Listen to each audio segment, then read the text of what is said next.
নমস্কাৰ, welcome to my YouTube channel. স্বাগতম জনাইছোঁ মোৰ ইউটিউব চেনেললৈ। আজি আমি আহিছোঁ হাজোলৈ। অসমৰ কামৰূপ জিলাত ব্ৰহ্মপুত্ৰ নদীৰ পাৰত অৱস্থিত এখন ঠাই। ই গুৱাহাটীৰ পৰা প্ৰায় ২৪ কিলোমিটাৰ দূৰত্বত অৱস্থিত। হাজোক হিন্দু, বৌদ্ধ আৰু মুছলিম ধৰ্মৰ এক প্ৰাচীন তীৰ্থস্থান হিচাপে জনা যায়। এই অঞ্চলটোত বহুতো প্ৰাচীন মন্দিৰ, মছজিদ আদি দেখিবলৈ পোৱা যায়। এই ঠাইডোখৰৰ নাম হাজো কেনেকৈ হ'ল তাক সঠিককৈ পাৰ কৰিব পৰা হোৱা নাই যদিও এই বিশেষ বিষয়ে বিভিন্ন প্ৰকাৰৰ কিংবদন্তি আছে। কিছুমানে কয় যে যেতিয়া যথাশক্তি চেষ্টা কৰিও দেৱতাসকলে তাৰকাসুৰক পৰাস্ত কৰিব নোৱাৰিলে, তেতিয়া চক্ৰপাণি বিষ্ণুৰ পৰামৰ্শক্ৰমে সুস্থ ধনুক মহাদেৱৰ তপস্যা ভংগ কৰিবলৈ পঠিওৱা হৈছিল। ইয়াৰে কেদাৰ পাহাৰত জগমগ্ন শিৱৰ যজ্ঞ ভংগ হোৱাত তেওঁৰ মুখৰ পৰা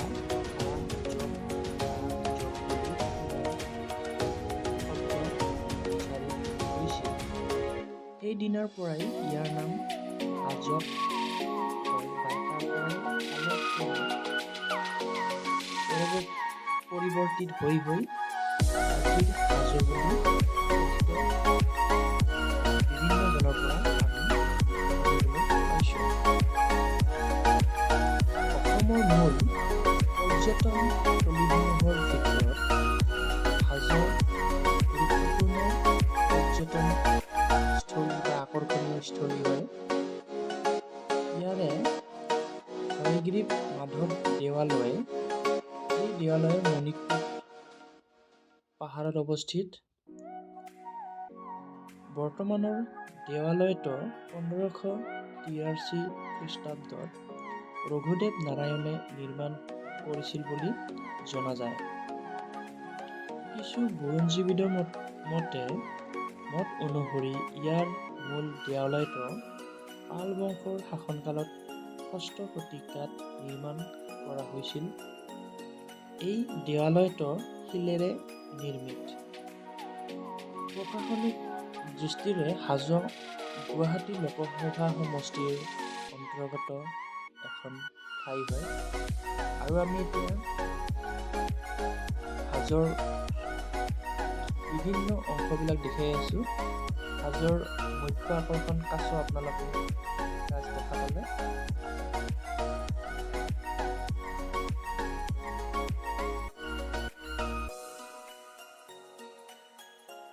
আহক এতিয়া আমি ভিডিঅ'টো বা ঠাইখনৰ যি পৰিৱেশ, পৌৰাণিক ঐতিহাসিক ঠাই, তাৰ সৌন্দৰ্য আমি একেলগে উপভোগ কৰোঁ।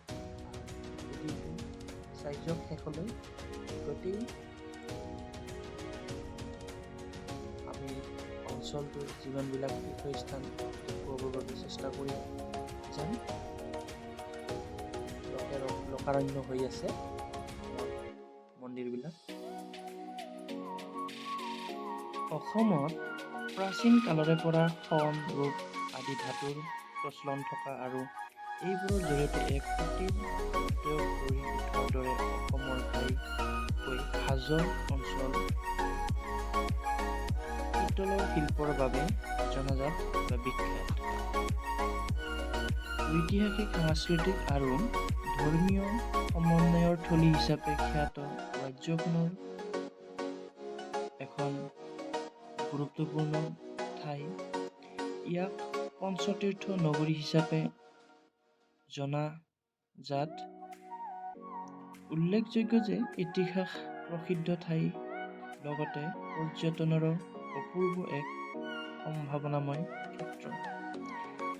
ইতিহাসৰ লগতে বহু ৰাজনৈতিক ঘটনাৰ প্ৰবাহৰ সাক্ষী হাজো হৈছে হিন্দু বুদ্ধ, ইছলাম এই ত্ৰিধৰ্মাৱলম্বী লোকসকলৰ পবিত্ৰ পুণ্যভূমি। হাজোৰ চৌপাশে সিঁচৰিত হৈ থকা শিলালিপি, তাম্ৰলিপি, ৰাজপত্ৰ আৰু স্থাপত্য ভাস্কৰ্যসমূহে হাজোৰ ঐতিহ্য আৰু ইয়াৰ ঐতিহাসিক সমন্বয়ক সদায় মাত কৰাই আছে।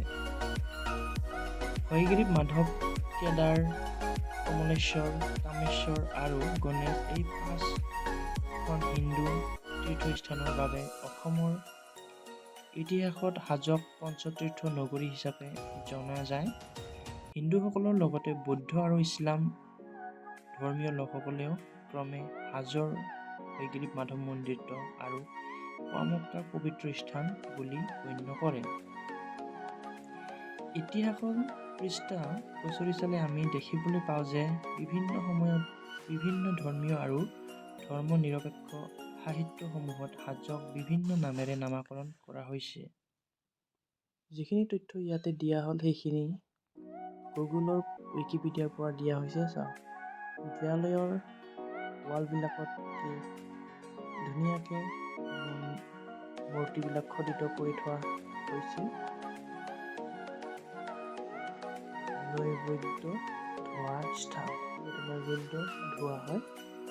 চাওক, এইটো গেটটো ইপিনেৰে মন্দিৰত আহিব লাগে, চিৰিৰে বগাই। চাওক, দেৱালয়ৰ ৱালবিলাকত ধুনীয়াকৈ বিভিন্ন ধৰণৰ মূৰ্তিবিলাক খোদিত কৰা আছে।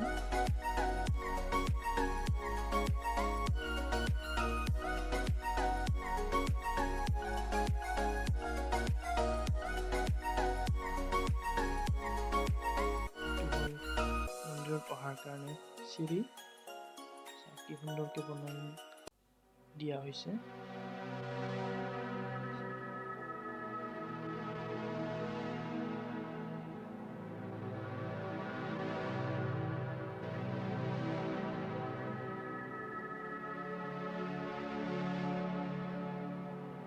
ইয়াতে প্ৰসাদ বিতৰণ কৰি থকা হৈছে। চাওক, মানুহবিলাকে শাৰী পাতি বহি ইয়াতে প্ৰসাদ গ্ৰহণ কৰিব।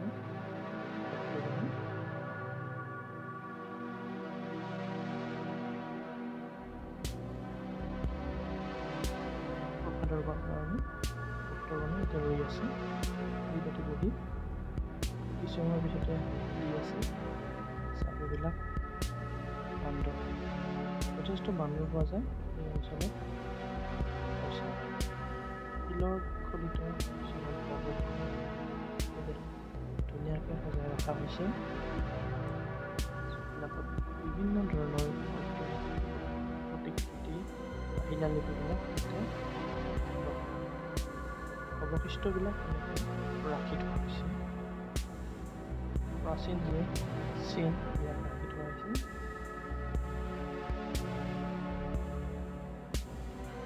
আশা কৰোঁ হাজোৰ এই ভিডিঅ'টো আপোনালোকে ভাল পালে। যদি ভিডিঅ'টো ভাল পালে তেতিয়াহ'লে আপোনালোকে মোৰ চেনেলটো লাইক, শ্বেয়াৰ, ছাবস্ক্ৰাইব কৰি ৰাখিব। আজিলৈ বাই বাই। থেংকছ ফৰ ৱাচিং।